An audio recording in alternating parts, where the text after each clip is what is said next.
Bom dia, boa tarde ou boa noite, sejam bem-vindos a mais uma aula de redes complexas, na verdade, nossa primeira aula. Vamos começar? Então, para a aula de hoje, nossa primeira aula de fato, né? Nós vamos definir o que são redes, vamos ver que redes estão por todos os lados, depois eu vou falar do que se trata redes complexas. Então, vamos começar tentando definir o que é uma rede. E se você olhar por algumas definições que estão aí em livros e também na internet, você vai descobrir, vai encontrar essa definição aqui. Uma rede é um conjunto de equipamentos interligados por canais de comunicação. Então eu tenho aqui vários equipamentos interligados por um canal de comunicação e isso aqui é uma rede. E a minha observação é que isso aqui é uma definição muito burocrática, ela remete a uma rede física, ela está referenciando, né, uma rede de comunicação, com canais de comunicação e equipamentos, né, que são conectados entre eles. Eu estou atrás de uma definição muito mais ampla do que essa. Rede para a gente vai ser uma abstração que permite codificar o relacionamento entre pares de objetos. Então, os objetos que eu estou interessado em codificar alguma coisa sobre vão virar os vértices da minha rede. E o relacionamento que eu estou interessado em codificar, se um par está relacionado, esse par então vai ser representado, né, esse relacionamento, por uma aresta. Então, redes vai ser uma ferramenta de abstração matemática, uma ferramenta para representar aqueles pares que estão codificados sobre um certo relacionamento. Na computação, redes é chamada de grafos, mas fora da computação, grafos é chamado de redes. Então vamos começar com um exemplo de uma rede de transporte aéreo.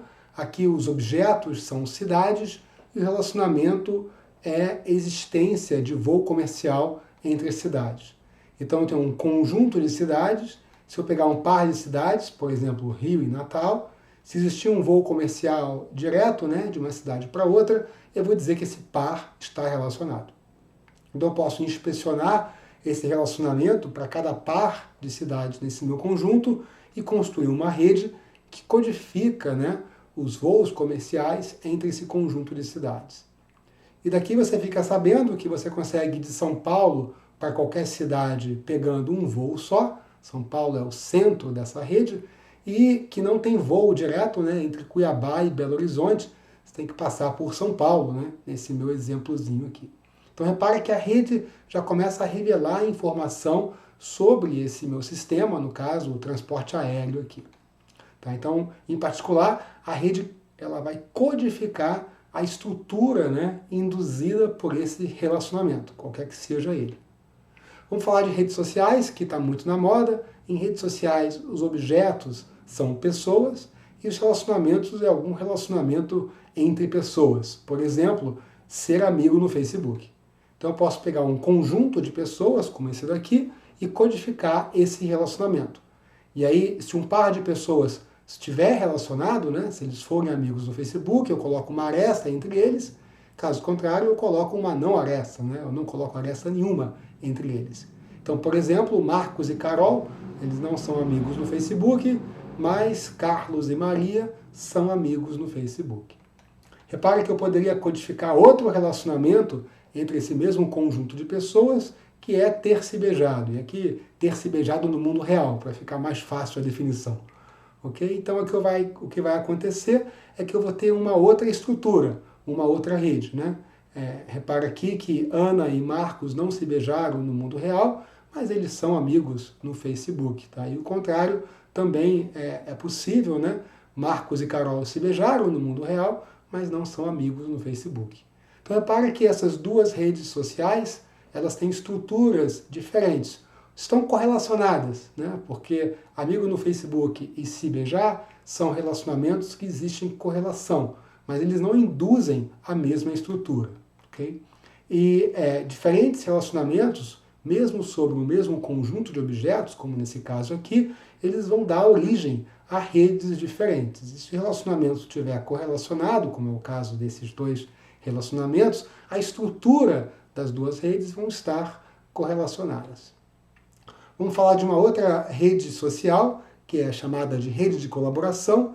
Aqui os objetos são pessoas, no caso aqui professores, e o relacionamento é algum tipo de trabalho em conjunto que aquelas pessoas fazem. No nosso exemplo aqui, o trabalho vai ser a produção de artigos científicos. Então, o artigo científico, em geral, ele tem mais de um autor, às vezes tem 2, 3, 4 autores. Então, se duas pessoas colaboraram na construção de um artigo científico, eu vou relacionar elas, vou dizer que elas estão relacionadas. E esse exemplo aqui é uma rede real, diferente dos meus exemplos anteriores, com professores do PESC e dados tirados do DBLP em 2009. Então está um pouco desatualizado, okay? Mas representa a estrutura da rede de colaboração de professores do PESC na produção de artigos do ponto de vista de 2009. Muito bom. E aí, essas arestas aqui, elas estão codificando a intensidade do relacionamento. Então, não só eu estou dizendo quais pares estão relacionados, mas o quanto que eles trabalharam junto na produção de artigos. E uma coisa legal é você olhar para essa estrutura e perguntar por que isso é importante, né? Bom, e aí você começa a ver, se você olhar para essa rede, que coisas legais estão acontecendo. Você tem umas cliques de tamanho 4 aparecendo. Aqui em cima você tem uma clique de tamanho 4, embaixo à esquerda tem uma clique de tamanho 4, e se você conhece esses nomes, você vai ver que essas cliques são justamente as linhas de pesquisa do PESC, né? Os grupos de professores que trabalham na mesma área. Naturalmente, eles tendem a colaborar mais entre eles, dando origem a esses cliques, a esses pedaços conectados da rede. Uma outra coisa bem legal é ver que o PESC tem uns hubs, umas pessoas que colaboram com muitas outras e mantém a rede de colaboração conexa ou quase conexa. Nós temos alguns vértices aqui isolados. Então, a professora Marta, por exemplo, ela é da linha de banco de dados, mas trabalha com diversos professores, meio que oferecendo conectividade a essa rede. O outro exemplo aqui é o professor Jaime ou o professor Valmir, que tem um grau de conexão acima da média nesse nosso exemplo aqui. Então, repare que informação funcional começa a aparecer a partir da estrutura da rede. Vamos olhar para uma outra rede social, também uma rede real, e essa aqui é de contato sexual. Os objetos são pessoas e o relacionamento é ter tido contato sexual no último ano. E isso aqui é o resultado de um estudo feito com alunos de uma escola de ensino médio, se eu não me engano, na Noruega, e os meninos estão em azul e as meninas estão aqui em rosa, e uma aresta entre eles significa que ao menos um deles declarou ter tido contato sexual com o outro no último ano. Tá? Então são dados reais levantados aqui numa escola, ok? E você começa a ver coisas legais acontecendo, né? Em particular, você tem vários pequenos fragmentos, né? Redes pequenininhas de tamanho 3, de tamanho 4, tá? E o maior número de pedaços é esse aí, um rapaz e uma menina, né? Que aparece 63 vezes na nossa rede. Mas, apesar disso, você tem uma componente ali grande, conexa, né? Onde vários alunos estão pendurados. Tá? E aí você pode estar pensando por que é importante conhecer a estrutura dessa rede. Tá? E a resposta são várias, em particular, se você está estudando o espalhamento de uma doença que é transmitida sexualmente, conhecer essa rede vai permitir você entender como que a doença se espalharia nesse colégio ou num colégio como esse. Né? E isso é importante para você conseguir representar e modelar esse espalhamento de doença e também tomar medidas de prevenção. Né? Quando você sabe que você tem uma componente conexa, como nesse caso aqui, você pode tentar trabalhar para cortar essa componente conexa ou atuar de maneira proativa para diminuir a chance da doença se espalhar pelo colégio inteiro. Tá? Então, dois aspectos centrais de conhecer esse tipo de rede é entender melhor o espalhamento da doença e prevenção desse espalhamento. Vamos falar de uma rede de informação. Rede de informação, no caso aqui, é a web. Tá? Nesse meu exemplo, os vértices são páginas web. E o relacionamento é a existência de hiperlink entre páginas web. Então, repare que isso dá origem a um relacionamento assimétrico, porque uma página A pode ter hiperlink para B, mas isso não implica que a página B tenha um hiperlink de volta para a página A. Então isso aqui é um pequeno pedaço da web, onde as cores representam diferentes domínios, e você vê, né, que tem páginas web que apontam para domínios diferentes, dando origem a essas cores bonitas aqui. Bom, a web é imensa, a parte visível dela tem mais de 50 bilhões de páginas, né, e tem muito mais coisas que são geradas dinamicamente, que a gente não consegue acessar assim diretamente. E tem até um site que estima o tamanho da web diariamente, se vocês quiserem consultar, é esse daqui. E aí, de novo, uma pergunta-chave: por que é importante conhecer essa estrutura? E no caso aqui da web, como no caso anterior da rede de contato sexual, ninguém conhece essa estrutura, não tem uma entidade que conhece a estrutura da web. Tá? Isso tem que ser obtido através da mineração, através da exploração da própria web. Mas por que é importante conhecer essa estrutura, né? Bom, a resposta, tem muitas respostas, uma delas é o problema de ranquear as páginas web. Você pode olhar para a estrutura da web para decidir que páginas são mais importantes do que outras páginas. Então, por exemplo, imagina todas as páginas da web que tem a palavra abacaxi. Deve ter milhões de páginas web com a palavra abacaxi. De todas elas, quais são aquelas que são mais importantes? A Google é uma empresa que está super interessada em resolver esse problema, né? Ranquear as páginas de acordo com a importância que elas têm. E nada mais natural do que usar a estrutura de hiperlinks da web para ranquear as páginas. E a gente vai ver aqui na disciplina um algoritmo chamado PageRank, que foi proposto pelos fundadores da Google, que faz justamente isso. Utiliza a estrutura para conferir importância a vértices de uma rede direcionada. Muito bom.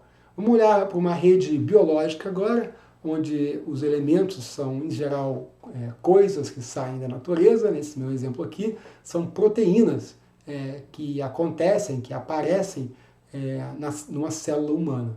E proteínas tanto nossas, né, produzidas pelo homem na célula humana, mas proteínas também produzidas por um vírus que está tentando atacar e invadir a nossa célula. Tá? Em particular, eu vou codificar nesse meu exemplo apenas as interações entre proteínas humanas e proteínas do vírus. Tá? Então, proteína é assim: se você bota duas proteínas juntos no meio aquoso, elas podem se acoplar, dando origem a um complexo maior, isso que a gente chama de interação, ou elas podem não se acoplar, elas não casam uma com a outra e ficam ali as duas boiando naquele meio aquoso. Então, o que está codificado aqui são as interações entre os pares de proteínas, uma do vírus e outra humana, que se acoplam. Repare que esse grafo aqui, essa rede é bipartida, né? Porque eu só estou codificando relacionamentos entre os quadrados, que são as proteínas humanas, e os círculos. Só tem a aresta aqui entre quadrado e círculo. Muito bom. E isso aqui é uma rede real, de um estudo que foi feito, e de novo, né, você pode estar pensando por que é importante conhecer essa estrutura. Então você vê aqui que você tem algumas proteínas do vírus, as amarelo, né, que interagem com várias proteínas humanas. Tem uma aí à direita, em cima, que tem um grau muito elevado, né? Uma bem no meio da figura e uma mais à esquerda. Então, 3 proteínas do vírus que estão interagindo com muitas proteínas humanas. E conhecer isso é importante, porque isso permite você desmembrar essa rede, quebrar ela em diferentes pedaços, tentando, digamos, salvar a célula humana, aniquilando, né, proteínas do vírus. Então, esse texto que eu coloquei aqui é um textinho que sai da conclusão do artigo científico que observou essa rede, né? A perspectiva de você construir uma estratégia para destruir a proteína mais eficaz quando você conhece a rede de interação entre a proteína da célula humana e a proteína que o vírus gera. Então, a produção de remédios, né, de uma vacina ou de algum tipo de remédio que possa eliminar o vírus e salvar a célula humana, depende, né, do conhecimento dessa rede. Ou essa rede pode ajudar em melhorar a eficácia de desenhar um remédio para isso. Tá? E isso está muito na moda. Bom, vou falar de uma rede tecnológica. O homem construiu várias, talvez a mais importante que a gente construiu é a internet. tá? Vocês todos já devem ter ouvido falar sobre isso. A internet, na verdade, é uma rede de redes. Essas redes maiores são chamadas de sistemas autônomos.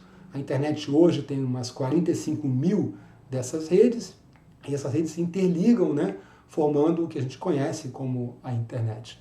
Tá? Dentro de uma rede dessa, dentro do sistema autônomo, nós temos, às vezes, redes enormes. Por exemplo, a RNP, que é a Rede Nacional de Ensino e Pesquisa, que conecta todas as universidades públicas brasileiras, né, atua em todas as capitais dos nossos estados, é uma rede só nesse sistema autônomo, e ela é enorme, né? Está em todas as capitais do nosso país, com uma única rede, né? Conectando tudo. Então, você pode estar pensando, né, por que é legal conhecer essa rede? E essa rede também, como algumas outras que eu mostrei aqui, ninguém conhece ela de maneira definitiva, não tem um lugar centralizado que você pode descobrir essa rede. Duas redes, dois sistemas autônomos podem se conectar sem falar com ninguém. Você não precisa pedir permissão a ninguém para conectar dois sistemas autônomos. Por causa disso, essa estrutura também não é conhecida, ela tem que ser descoberta. Muito bom, mas há mecanismos de descobrir elas, por isso que a gente tem essa imagem, e uma pergunta é por que é importante conhecer essa estrutura. Bom, tem várias razões aqui, você pode pensar que na internet trafegam informações, né? E esses sistemas autônomos podem falhar, eles podem ter algum tipo de problema e deixar de funcionar, e a rede vai ter que se adaptar a isso. Então a capacidade da rede se adaptar a falhas depende de maneira inerente da estrutura dela. Então conhecendo a estrutura permite você entender melhor os impactos que uma certa falha vai ter nessa rede. Da mesma maneira, conhecendo a estrutura, você consegue construir redundância mais eficaz. Se você pudesse, né, conectar sistemas autônomos, como você faria isso para que a rede ficasse mais robusta? Então, conhecendo a estrutura, você consegue fazer esse tipo de análise. E tem muitas outras razões, né, para conhecer a estrutura da internet, você pode pensar aí. Bom, vou voltar a falar de uma rede biológica. Essa aqui é uma rede neural, formada por neurônios, de uma minhoquinha, a C. elegans, é uma minhoca de mais ou menos 1 milímetro de comprimento, e ela possui um sistema nervoso bastante simples, mas que permite a ela fazer coisas como rastejar e voltar para trás e etc. Então, essa rede neural, essa minhoquinha, possui uma rede neural com 302 neurônios, e essa rede foi completamente mapeada nos anos 70. Tá? E o grupo que mapeou essa rede, lá nos anos 70, acabou ganhando o Prêmio Nobel em 2002. Aqui na esquerda, nós temos uma imagem dessa rede neural, produzida muito mais recentemente, tá? Onde a gente tem os diferentes neurônios com diferentes cores e diferentes tipos de conexão, os diferentes tipos de sinapses entre os neurônios, ok? E você pode estar pensando, bom, por que é importante conhecer a estrutura, né, a rede neural dessa minhoquinha? Bom, deve ser muito importante, porque o grupo que fez isso pela primeira vez ganhou o Prêmio Nobel em 2002. Okay? Então isso é um indicativo de que conhecer essa rede deve ter algum valor. E, obviamente, tem muito valor, porque esse organismo ele tem várias funções, e essas funções dependem de maneira fundamental da estrutura dessa rede neural. Em particular, nós estamos vendo aqui, essa minhoquinha, ela se arrasta, se rasteja que nem cobra. Ela não anda que nem lagarta. E a razão para isso está na rede neural dela. É essa rede neural que ela tem que faz ela se locomover como cobra e não caminhar como uma lagarta. Se a rede neural fosse outra, ela estaria andando como lagarta e não como cobra. Então repare que nós estamos vendo coisas de alto nível, que é a maneira como o animal se locomove, e essas coisas são função da estrutura da rede neural desse organismo. Com os mesmos neurônios, se você pudesse misturar as sinapses, você poderia converter esse organismo, né? Mudar a função dele. Em vez de rastejar que nem cobra, caminhar que nem lagarta. Então é fundamental para que você entenda as funções de alta ordem, conhecer a estrutura neural do organismo. Há tentativas de fazer isso com animais de maior complexidade, né? Essa aqui só tem 300 neurônios, nós seres humanos temos centenas de bilhões de neurônios, ok? e há tentativas de estudar essa rede neural em mamíferos, em ratos, etc., para tentar entender funções de mais alta ordem. Bom, então com isso eu espero dar um panorama de que redes estão por todos os lados e vamos então abordar o problema do que se trata redes complexas, né? E a ideia aqui dessa disciplina, dessa área, é entender como e por que as coisas se conectam e quais são as consequências dessa conectividade. Então, coisas que se conectam vão virar redes. Então, a gente viu pessoas, aeroportos, proteínas, neurônios, e isso eu estou chamando de coisas que se conectam. Tá? Então, isso vai dar origem às nossas redes. E como que elas se conectam, por que elas se conectam daquele jeito e quais são as consequências dessa conectividade é o que a gente chama de complexo. Okay?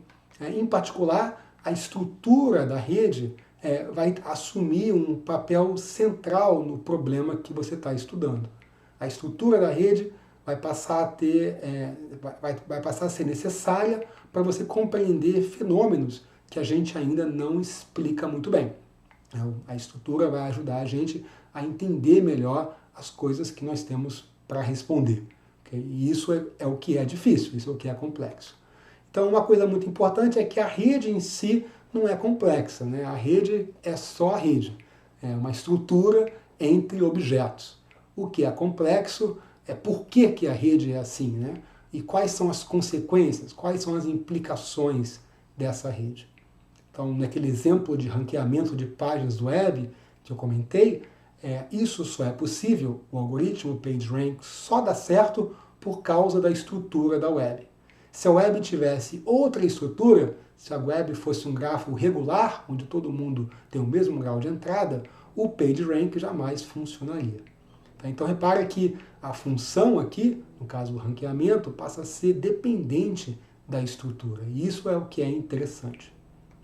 Bom, redes complexas têm outro nome, também é chamado de Network Science, então Complex Networks em inglês, também é a mesma coisa que Network Science em inglês.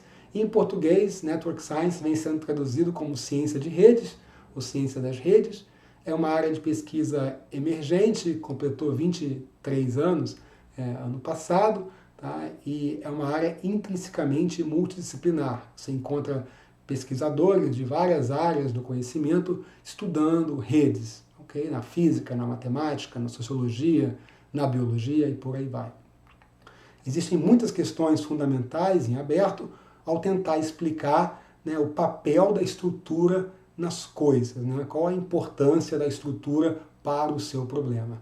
Então, quando você olha para essa questão, você encontra redes na biologia, na sociologia, na computação, e a estrutura passa a ter um papel central no seu problema. E uma boa notícia que vem motivando a área como um todo é a crescente abundância de dados sobre redes. Tá? Cada vez mais a gente conhece cada vez mais redes e cada vez maiores.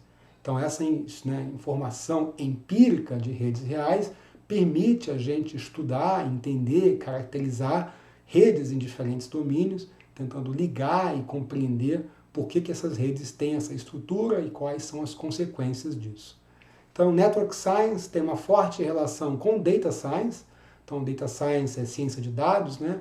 É uma área maior do que Network Science, mas lá em Data Science você vai encontrar pessoas interessadas em estudar dados que não estão relacionados, né? Dados não estruturados. E muitas vezes essa não estrutura cai numa rede e você, ao estudar essa rede, naturalmente está fazendo Network Science. Então, Network Science você pode pensar como sendo uma ferramenta, um pedaço dentro de Data Science. E coisas também fora de Data Science. A gente vai falar um pouco sobre isso aqui na disciplina. Então, tem aqui algumas questões para vocês refletirem, tá? E eu vou comentar sobre essas questões na nossa aula síncrona. Então, vai pensando sobre essas 4 perguntas e tenta respondê-las, senão a gente discute isso na nossa aula síncrona muito em breve. Tchau, tchau, pessoal. Isso é tudo que eu tinha para a aula de hoje. Nos vemos aqui na próxima aula gravada.